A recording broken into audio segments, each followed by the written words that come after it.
Dear students, मैं धर्मेंद्र सिंह अपने YouTube channel applied grammar में आप लोगों का स्वागत करता हूं। आज हम लोग इस वीडियो लेक्चर के माध्यम से फ्यूचर इंडेफिनिट टेंस का अध्ययन करेंगे। तो आइए देखते हैं future indefinite tense. Friends, future indefinite tense है, इसको हम सिंपल फ्यूचर टेंस भी कहा जाता है। जिस तरह से प्रेजेंट इंडेफिनिट को सिंपल प्रेजेंट, पास्ट इंडेफिनिट को सिंपल पास्ट, उसी तरह से फ्यूचर इंडेफिनिट टेंस को सिंपल फ्यूचर टेंस भी कहा जाता है। अब आप इसकी पहचान नोट कीजिए, लेकिन पहचान नोट करने के पहले मैं एक चीज कहना चाहूंगा कि चैनल पर आप नए हो तो सब्सक्राइब अवश्य कर लें, और सब्सक्राइब से ही काम नहीं चलेगा। सब्सक्राइब के बाद जो बगल में बेल आइकन की घंटी बजेगी, उस बेल आइकन को जरूर प्रेस कीजिए। बिना घंटी बजाए फिर आपको नोटिफिकेशन नहीं मिल पाएगा। जब आप बेल को प्रेस किए रहेंगे तो जो ही मेरा वीडियो अपलोड होगा तो तुरंत बिना किसी व्हाट्सएप ग्रुप में डाले आपको अपने आप मिल जाएगा। तो आइए, ये आपका रिस्पॉन्सिबल वर्क है, जैसे आप समझें। सब्सक्राइब करने के बाद वीडियो को लाइक करते हुए अधिक से अधिक फ्रेंड्स को शेयर कीजिए ताकि अन्य लोग भी इसका लाभ उठाएं। तो हम लोग पढ़ रहे हैं फ्यूचर इंडेफिनिट टेंस या सिंपल फ्यूचर टेंस। इसकी पहचान आप नोट कीजिए। जिन हिंदी वाक्यों के अंत में गा, गे, गी आदि शब्द आए, वहां पर फ्यूचर इंडेफिनिट टेंस या सिंपल फ्यूचर टेंस होता है। एक चीज आप ध्यान दीजिएगा, ये टेंस फ्यूचर माने भविष्य काल और इंडेफिनिट मीन्स अनिश्चित। ये ध्यान दीजिएगा बच्चों कि इस टेंस में भविष्य में होने वाले कार्यों के बारे में यह पता नहीं चलता कि यह कार्य कब पूर्ण होगा या अपूर्ण ही रहेगा। जैसे वह कल जाएगा, तो जाएगा कब पहुंचेगा कि नहीं पहुंचेगा, स्टार्टिंग उसकी हुई, जाने की तैयारी थी, अब गया कि नहीं गया कुछ भी निश्चित नहीं है, इसीलिए यह इंडेफिनिट है, अनिश्चित है। तो पहचान आपने नोट किया। जिन हिंदी वाक्यों के अंत में गा, गे, गी आदि शब्द आते हैं वह फ्यूचर इंडेफिनिट टेंस कहलाता है। इसमें आप हेल्पिंग वर्ब ध्यान दीजिए। स्क्रीन पे आप देखेंगे तो लिखा हुआ है आई और वी, ये दो वैसे सब्जेक्ट हैं जिनके साथ सहायक क्रिया लगता है शैल। बाकी आई वी के अलावा जो भी सब्जेक्ट मिले आपको, चाहे सिंगुलर के हो चाहे प्लूरल के हो, सभी के साथ सहायक क्रिया आप लगाएंगे विल, और मुख्य क्रिया का फर्स्ट फॉर्म दोनों के साथ लगेगा।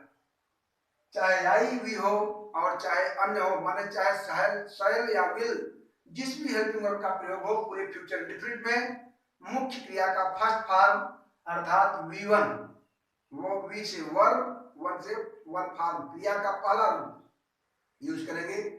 बहुत ही इजी कॉन्सेप्ट है फ्रेंड्स। वैसे मॉडर्न इंग्लिश में आई और वी के साथ जो हमने पढ़ाया आपको शैल, तो बेसिक रूल है, लेकिन आजकल मॉडर्नाइज लोग जो अपने को ज्यादा स्मार्ट समझते हैं, स्पोकन में प्रायः आई वी के साथ भी लोग विल का यूज करते हैं। यदि आप भी धोखे से कर देंगे तो वाक्य आपका गलत नहीं होगा। आइए हम लोग देखते हैं अब डायरेक्ट आपका में अफर्मेटिव सेंटेंस। हिंदी आप नोट करते चलिएगा, मैं इंग्लिश ट्रांसलेट करवाऊंगा ताकि वीडियो बहुत लंबी ना हो। मैं हिंदी बोल रहा हूँ, आप हिंदी नोट कीजिए। अफर्मेटिव सेंटेंस डाल दिए। अब अफर्मेटिव का स्ट्रक्चर आप नोट कीजिए, बोर्ड पे फोकस करना है। अफर्मेटिव का स्ट्रक्चर देखिए,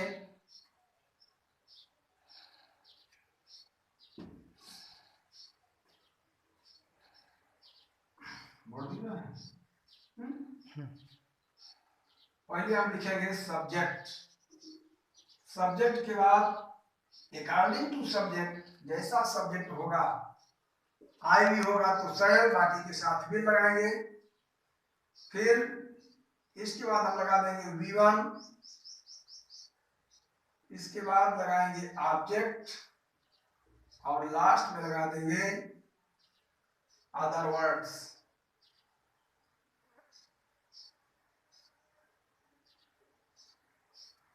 अब ये देखिए स्ट्रक्चर है अफर्मेटिव का, बहुत सीधा कॉन्सेप्ट है। पहले सब्जेक्ट, फिर शैल विल में से जो भी लगेगा, V1 मुख्य क्रिया का फर्स्ट फॉर्म, ऑब्जेक्ट और अदर वर्ड्स, आइए हम एग्जाम्पल देखते हैं। सुधा कल स्कूल जाएगी। सुधा कल स्कूल जाएगी। देखिए सबसे पहले आपका काम है आपको वाक्य पहचानना है। अंत में हम देख रहे हैं कि गा जाएगी, गा गे घी मिल गया, इट मीन्स यह फ्यूचर है। फिर वाक्य पर आप देखेंगे कैसा वाक्य है, मिल रहा है अफर्मेटिव, साधारण वाक्य। तो हम लिखते हैं पहले सब्जेक्ट। सब्जेक्ट इसमें क्या है, सुधा।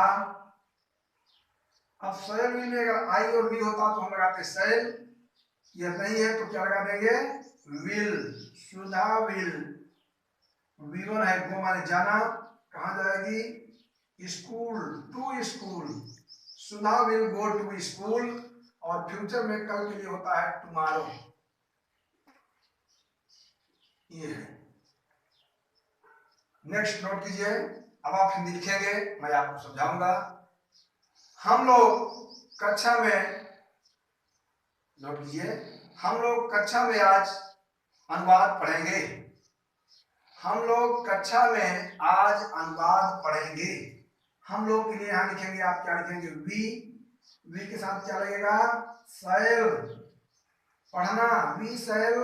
इसके लिए आप चाहे तो स्टडी भी लिख सकते हैं और चाहे तो रीड भी लिख सकते हैं। वी शैल स्टडी या वी शैल रीड। क्या पढ़ेंगे, ट्रांसलेशन।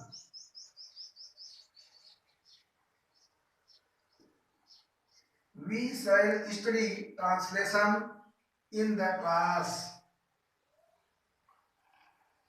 In the class, आज है तो today। अगर कल होता कल पढ़ेंगे तो आप लिख देते वहां पर tomorrow। We shall study translation in the class today। हम लोग कक्षा में आज अंग्रेजी अनुवाद पढ़ेंगे। ये फ्रेंड्स हो गया अफर्मेटिव का वाक्य। अब आप देखते हैं निगेटिव की ओर। चलिए डालिए कॉपी में निगेटिव। यहां पर आपको थोड़ा सा अटेंटिव होना है, बाकी कुछ नहीं करना है। निगेटिव बहुत सरल है।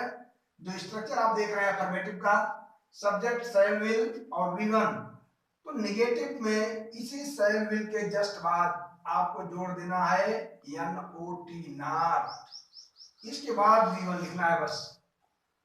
आप देख रहे हैं कि इस नॉट को मैंने अभी जोड़ दिया। सब्जेक्ट शैल विल और वी1 था फ्यूचर इंडेफिनिट के अफर्मेटिव में। निगेटिव बनाने के लिए हेल्पिंग वर्ब शैल विल के जस्ट बाद क्या आ गया, नॉट। देख रहे हो ना, तो नॉट जोड़ देने से वाक्य निगेटिव बन जाएगा। इसका उदाहरण आइए हम इन्हीं के आधार पर समझा देते हैं। सुधा कल स्कूल नहीं जाएगी। अगर यहां मैं जोड़ दूं स्कूल नहीं जाएगी, तो यहाँ जो सहायक या विल है यही हो जाएगा not. Will not go to school, और यहाँ शैल के बाद हो जाएगा नॉट। जहां भी शैल विल में से कोई भी हेल्पिंग वर्ब आएगी उसके जस्ट बाद आप नॉट लगा देंगे तो वाक्य निगेटिव बन जाएगा। तुम आज क्रिकेट नहीं खेलोगे, तो क्या होगा, तुम आज क्रिकेट नहीं खेलोगे। चलिए बनाइए वाक्य। पहले आप लिखोगे सब्जेक्ट। सब्जेक्ट में क्या लिखा भैया, यू विल। अब नहीं के लिए क्या लिखेंगे, नॉट प्ले क्रिकेट टुडे। तुम आज क्रिकेट नहीं खेलोगे, you will not play cricket today. समझ रहे हैं निगेटिव। आइए अब चलते हैं इंट्रोगेटिव की ओर। इंट्रोगेटिव में डालिए, बोर्ड पे फोकस करना भाई। इंट्रोगेटिव देखिए ये और भी सरल है। वही अफर्मेटिव का स्ट्रक्चर जो आपने देखा है उसी में सब्जेक्ट के बाद जो शैल विल लगती थी उसको हम सबसे पहले लिखेंगे। पहले लिख देंगे शैल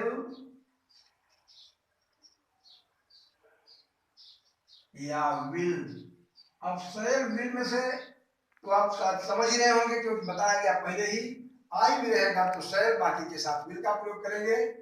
तो जो है वाक्य क्या से प्रारंभ होगा, तो हम क्या के अंग्रेजी नहीं लिखते बल्कि शैल या विल जिसकी आवश्यकता हो कर्ता के अनुसार उसको पहले लिखेंगे। इसके बाद लिखेंगे सब्जेक्ट। शैल विल के बाद लिखेंगे सब्जेक्ट। शैल विल सब्जेक्ट अगर वाक्य इंट्रोगेटिव एंड निगेटिव हो तो सब्जेक्ट के बाद हम नॉट लगा देंगे, फिर लगाएंगे V1, इसके बाद लगाएंगे ऑब्जेक्ट,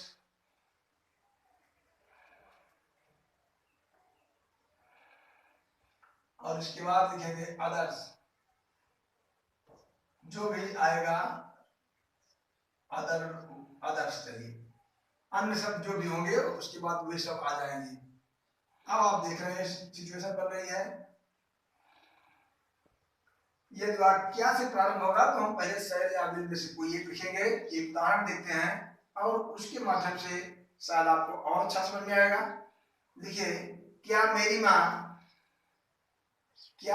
माँ आज मंदिर में नहीं जाएगी।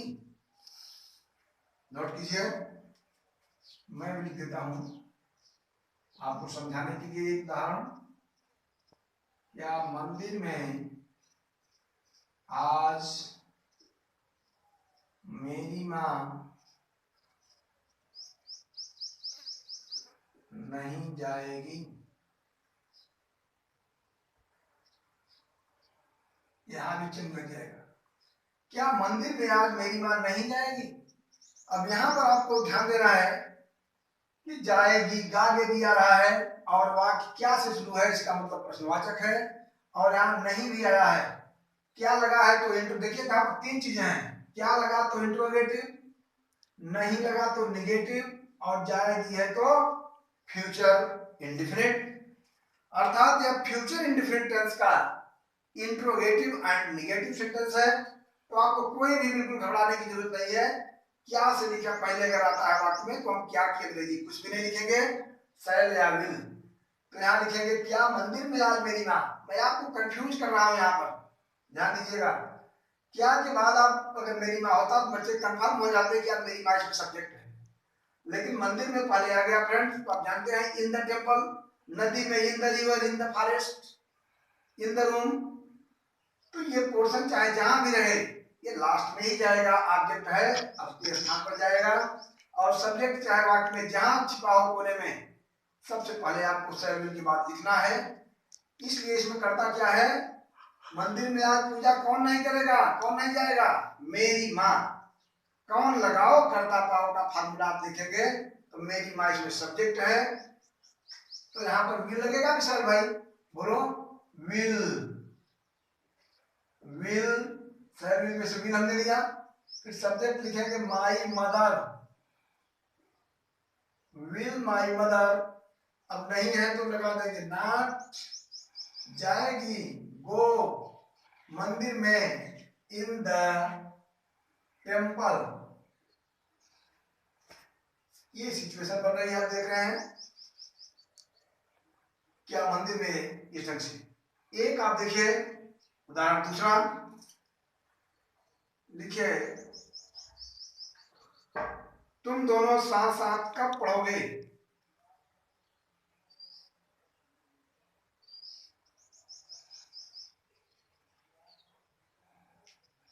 तुम दोनों साथ साथ कब पढ़ोगे।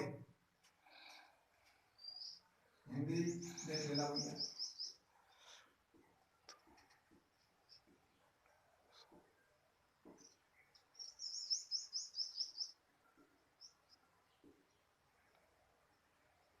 यहां पर आप देख रहे हैं पढ़ोगे, गागे भी है, और यहाँ इंट्रोगेटिव वर्ड कब है। जब वाक्य में कब, क्यों, कहां, कैसे बीच में आ जाता है तो अभी प्रश्नवाचक शब्द होता है। उसका भी स्ट्रक्चर जो आपने ऊपर देखा यही बनेगा, लेकिन थोड़ा सा अभी आप पहले शैल से शुरू करते थे, जब बीच में WH शब्द आ जाएंगे तो इसी शैल और विल के ठीक पहले हम क्या लिख देंगे, WH शब्द। अर्थात सबसे पहले बीच में आने वाले शब्दों की अंग्रेजी लिखेंगे, उसके बाद शैल विल, पूरा स्ट्रक्चर वही पुराना जो ऊपर लिखा है। तो कब की अंग्रेजी आप क्या लिखोगे भैया, व्हेन माने जब या कब। अब शैल विल में से क्या लिखोगे, तुम दोनों, तो विल, व्हेन विल। अब अगर केवल तुम होता तो आप लिखते यू, मैं होता तो आई, वे होता तो दे, लेकिन यहाँ तुम दोनों है, तुम दोनों तो आप लिखेंगे बोथ ऑफ यू माने तुम दोनों। हम दोनों बोथ ऑफ अस, तो तुम दोनों है तो व्हेन विल, अब आप लिखोगे both of you, when will both of you, अब नाम है नहीं, अब कब पढ़ोगे, when will both of you read, और लास्ट में है साथ साथ, जिसके लिए आप लिख दोगे टुगेदर। ये सिचुएशन बन रही है, when will both of you read together. तो आप देख रहे हैं कि क्या होगा, तो इस ढंग से हेल्पिंग वर्ब से, और WH शब्द आएगा तो हेल्पिंग वर्ब के पहले WH शब्द को लिख देंगे, तो आपका वाक्य तैयार हो गया। एक उदाहरण थोड़ा सा और लिख लीजिए, जो थोड़ा सा कुछ ट्रिकी है, नोट लीजिए हिंदी।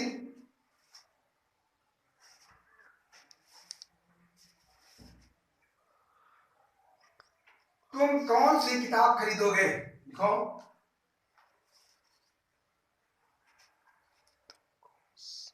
देखिए थोड़ा समझा दें कितना टाइम हुआ।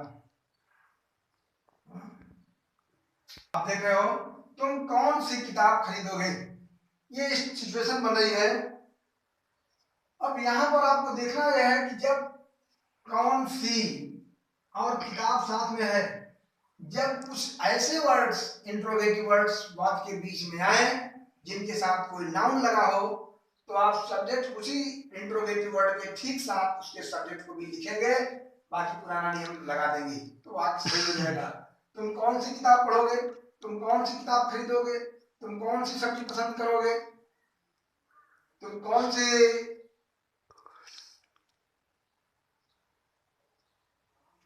पेन का इस्तेमाल करोगे, समझ रहे हैं।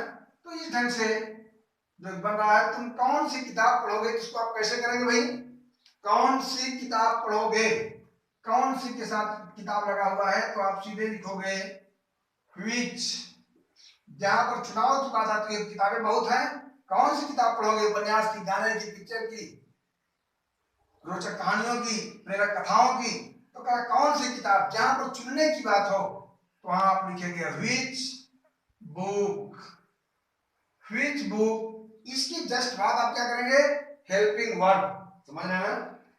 व्हिच बुक ये लिख दिया हमने, प्रश्नसूचक शब्द है, फिर शैल में से क्या लगाएंगे, विल आ जाएगा, व्हिच बुक विल यू, अब पढ़ना है तो रीड, खरीदना है तो बाई, बेचना है तो सेल, जो भी होगा which book will you read. आप देख रहे हैं व्हिच के साथ ही साथ बुक को भी दिया गया है, एक दूसरा लिखे इसी तरह से, तुम कौन सी किताब, तो किताब तो एक दे दिया, तुम लिख लो तुम कौन सा पेन खरीदोगे, या तुम किस पेन को खरीदोगे, किस कलम को खरीदोगे, लिखो। तो इसी ढंग से मिल जाएगा, व्हिच पेन, तुम कौन सी कलम खरीदोगे, which pen will you buy, समझ रहे हैं। एक दूसरे ढंग का उदाहरण कीजिए थोड़ा सा, उसको भी देखते हैं हम।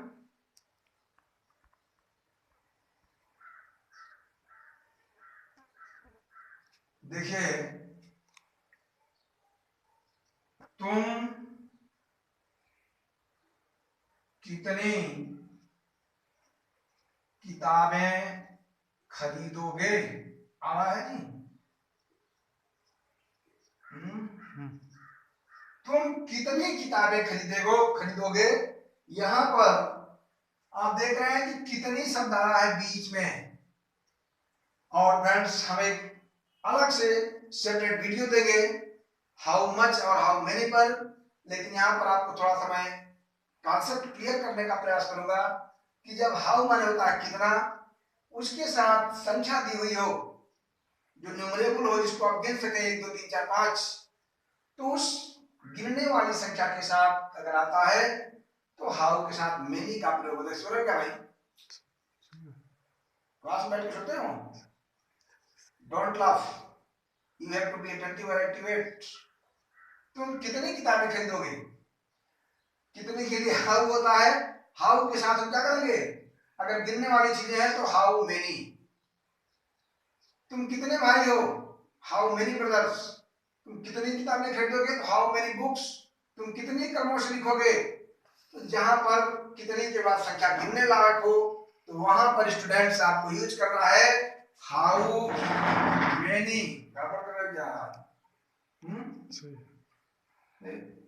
हाउ मेनी बुक्स अब विल यू खरीदना है तो लिखेंगे आप बाई, बेचना है तो लिखेंगे सेल, जो भी है उस ढंग से आप लिख देंगे how many books will you by. ये सिचुएशन बन रही है। इस ढंग से इस बोर्ड के माध्यम से, इस वीडियो लेक्चर के माध्यम से मैंने आप तक फ्यूचर इंडेफिनिट टेंस के कॉन्सेप्ट को पहुंचाने का प्रयास किया। इसको आप अधिक से अधिक पढ़िए। कहीं कंफ्यूजन हो तो आप कमेंट बॉक्स में टाइप कीजिए, जो भी दिक्कत हो। नहीं तो वीडियो को लाइक करते हुए चैनल पर नए हो जाए तो सब्सक्राइब अवश्य कीजिए, ताकि हमारी नेक्स्ट नोटिफिकेशन जब वीडियो की अपलोडिंग हो तो सबसे पहले आपको मिले। जो हमारे सब्सक्राइबर हैं उन्हें मैं धन्यवाद देना चाहूंगा कि अधिक से अधिक वीडियो का आनंद लें, पढ़ें। आपको अलग से टाइम देने की जरूरत नहीं है। आप मनोरंजन के समय शाम को लेटते वक्त, उठते वक्त, बैठते वक्त पेन कॉपी के साथ लेट जाइए, एंजॉय करते हुए वीडियो को पढ़े। कभी भी इंग्लिश का कोई भी ट्रांसलेशन आप मिस नहीं करोगे, ये मेरा दावा है। यदि आप इसी क्रम में सब्सक्राइबर हैं तो आपको एक से एक मेरी नोटिफिकेशन मिलती रहेगी। इस समय टेंस चल रहा है। टेंस के बाद हम वॉइस, नरेशन, सिंथेसिस, सिंटैक्स आदि आदि आदि ग्रामर का जो क्रम है उसको हम उपलब्ध कराने का प्रयास करेंगे। तो हम चाहेंगे कि अधिक से अधिक आप पढ़िए। Thanks, keep on your practice. और साथ ही साथ बच्चों, यदि आप चाहें तो एक वाक्य नोट कर लीजिए होमवर्क के रूप में। बोले नोट कीजिए, धन्यवाद आप करके मुझे कमेंट बॉक्स में जरूर दिखाइएगा। मुझे लगे कि जो गवर्नमेंट की मंशा है बच्चों को पढ़ने की, ये पता तभी चलेगा जब आप उत्तर देंगे, अन्यथा मैं समझूंगा बच्चे को पढ़ नहीं रहे हैं। चलिए नोट कीजिए, हरि और मोहन, देखिए हरि और मोहन अपने भाई के साथ कल कहां जाएंगे। फिर से सुन लीजिए, हरि और मोहन अपने भाई के साथ कल कहां जाएंगे। ये होमवर्क यदि आपने ढंग से पढ़ा है वीडियो को तो जरूर आएगा। कहीं दिक्कत होगी तो आप कॉन्टैक्ट नंबर मेरा है, यदि नहीं तो उसको नोट कर लें 9936 950158। इस नंबर पे आप कॉल करेंगे, लेकिन कॉल का टाइम शाम 6:30 या 7 से 8:30 और सुबह मॉर्निंग में 5:30 से 6। फ्रेंड्स, इस टाइम यदि आप कॉल करते हैं या बीच में फिर अगर चाहे तो आप 12 बजे के बाद 12 बजे से 1 बजे तक किसी भी समय उपयुक्त समय में आप फोन करेंगे तो हम आपके साथ हैं। Thanks for watching this video.